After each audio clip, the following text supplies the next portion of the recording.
moving out Thor in the yellow trunks, the yellow gold trunks. That's Thor in the yellow gold trunks. Buzz Sawyer in the black trunks. You know, Mr. Sawyer, I was just in the back talking to Playboy Gary Hart, and he is truly angered. And personally, I think it's definitely a travesty of justice for him to be barred like that from the arena. Personally, I don't think that it's correct.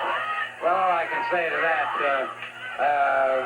Mr. Piper, is certainly, I think, anytime anybody does interfere in a match, they should be barred, and I think Georgia Championship Wrestling is doing the right thing, putting some teeth into those rules and regulations. Well, if you'd excuse my expertise for just 1 second, Mr. Sawyer, I'm going to slip off and talk to Mr. Hart. Go right ahead, sir. Ole Anderson is here watching Buzz Sawyer, and of course, it appears that Mr. Anderson is taking more than just a casual interest in Buzz Sawyer. He seems to be here coaching him along, if you will. Gord, as you know, my brother has been injured for the last several months, and now he's no longer actively wrestling. He's been my manager, helping me to conduct my wrestling affairs. And so it's going to be necessary for me to find somebody to be a partner with Ole Anderson. And that's one of the reasons why I'm so interested in Mr. Sawyer. Can I draw a conclusion from that? No, you can't. I'm merely saying that he's a possibility. I'm looking at many different people, including Terry Gordy. But people all over the country that would certainly like to do with one half of the World Tag Team Champion and learn to build up and wrestle with an Anderson. I think it's a great honor, and I think this kid right here might be a great addition to the Anderson family. Well, those are some heavy comments indeed from Ole Anderson, who, no question about it, is one of the all-time greats in professional wrestling. Look at the way this kid wrestles. Just like an Anderson. Grabs that hold, hangs on to it like a dog does to a bone, doesn't let go. You know, we always say if you can grab hold of one part, do enough to it, that eventually that man is going to have to just give up. I don't care who it is, whether it's Andre the Giant or your good friend Dusty Rhodes. And I, by the way, might add that I don't think it's right what happened to Gary Hart either. But then you have your ideas, I have mine. Well, you're certainly entitled to your opinion, sir, but nonetheless, it is, Buzz Sawyer beginning to really open up now on Rick Thor and Thor.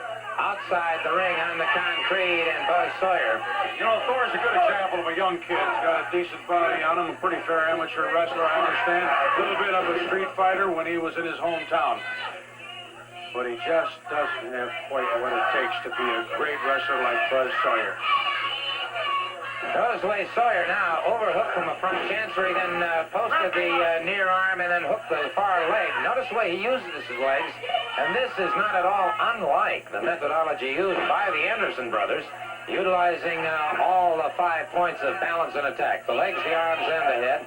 And Thor beginning to feel the tremendous onslaught of one Buzz Sawyer. Sawyer, of course, thus far undefeated here on Georgia Championship Wrestling. There's no question in my mind that Sawyer's a great wrestler. You see, he's working, as you say. He's working on the leg. He's working on the head.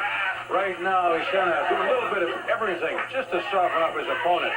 I think if he was of the caliber of like a Rhodes or a Rich or a Leroy Brown with his music and everything else, he would have to concentrate on one part of that body and then eventually destroy his opponent that way. Well, it's certainly a point well taken by Ole Anderson. Buzz Sawyer has him back on the rope, and now Thor started to fire back, and it is Sawyer uncorking a right hand that drops Thor to both knees. Thor in a lot of trouble now. Sawyer catches him. It was difficult to tell whether it was the point of the boot or the flat of the boot. It doesn't really make any difference now as he comes down across the throat. Referee Nick Patrick warning Sawyer about his tactics. Sawyer, a picture of egotism. This is the part that always upsets me when the people don't appreciate a great wrestler. Go home, Sawyer, go home. What kind of nonsense is that? The only way anybody comes into Sawyer is if they look at that, look at the power that it took to lift a 220-pound, 230-pound wrestler there. A great wrestler. Well, some very, very high marks from one Ole Anderson regarding Buzz Sawyer. And as I tried to quiz Mr. Anderson during the match about Mr. Sawyer, whether or not